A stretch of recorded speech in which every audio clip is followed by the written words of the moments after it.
Comprendre aujourd'hui pour défier demain. Droit et justice, économie, santé et bien-être, sport, société.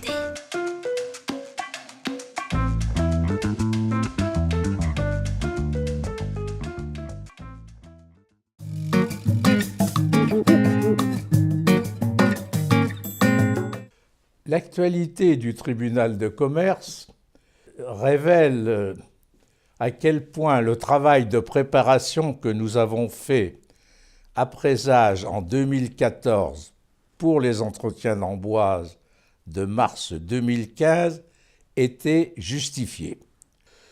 À l'époque, nous avions fait 3 constats dont on ne savait pas exactement vers quoi ils allaient déboucher, mais dont on avait la certitude que tôt ou tard, ils se produiraient.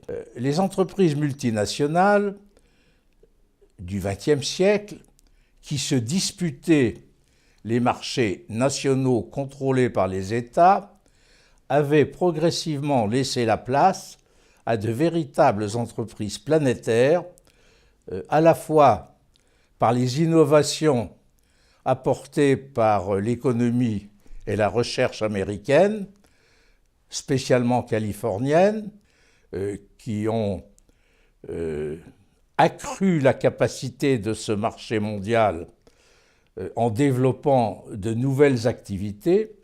C'est le cas du GAFA. Puis l'arrivée des grandes économies émergentes et enfin la transformation des échanges internationaux qui avaient globalisé les marchés de la planète.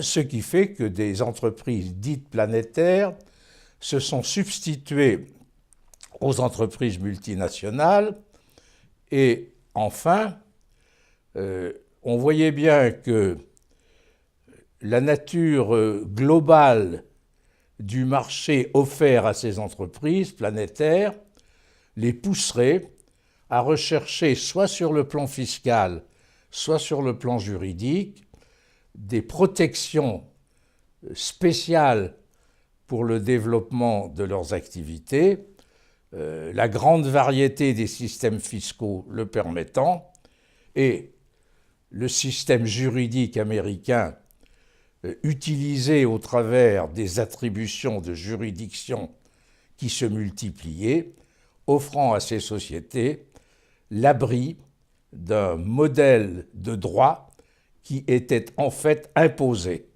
aux clients du marché qui étaient prospectés.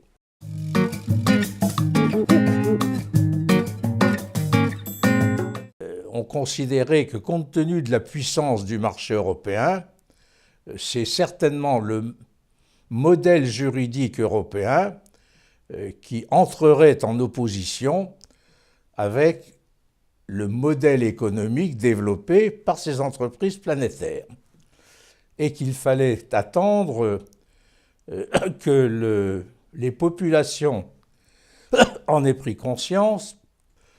On y est, c'est le moment de vérification de la réalité de nos 3 constats.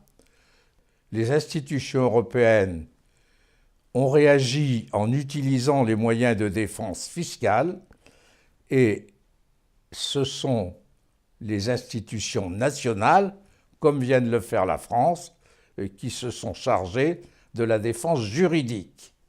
La forme qui est prise à l'égard d'Amazon par le gouvernement français vis-à-vis de la position juridique de cette entreprise planétaire est intéressante parce qu'elle montre bien qu'il y a une sensibilité des organisations nationales.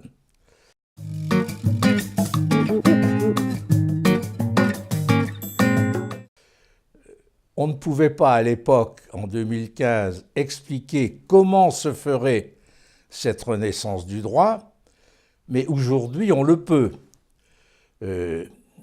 Pour qu'il y ait renaissance, il fallait qu'il y ait sensibilité, elle est réelle en Europe et en France, mais il fallait aussi que cette sensibilité débouche sur un véritable comportement en défense, comportement qui n'est pas évident parce que les poursuites à mener risquent d'être longues et coûteuses.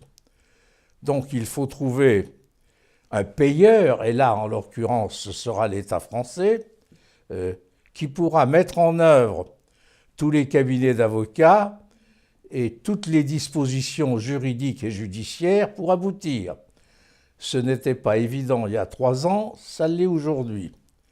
Et il faut aussi que la population concernée, qui constitue le marché globalement ouvert à ces entreprises planétaires, en prenne conscience. Parce qu'il y aura un troisième temps qui consistera à voir une résistance qui se créera lorsque il y aura un excès de pouvoir ou un excès de pression de ces entreprises, tel qu'on le voit, lorsque tel autre membre du fameux GAFA propose des allègements de coûts ou des modifications de prix pour lutter contre la résistance de ses clients. Nous en sommes là, mais ce n'est pas fini. Ça continuera certainement pendant quelques années à venir.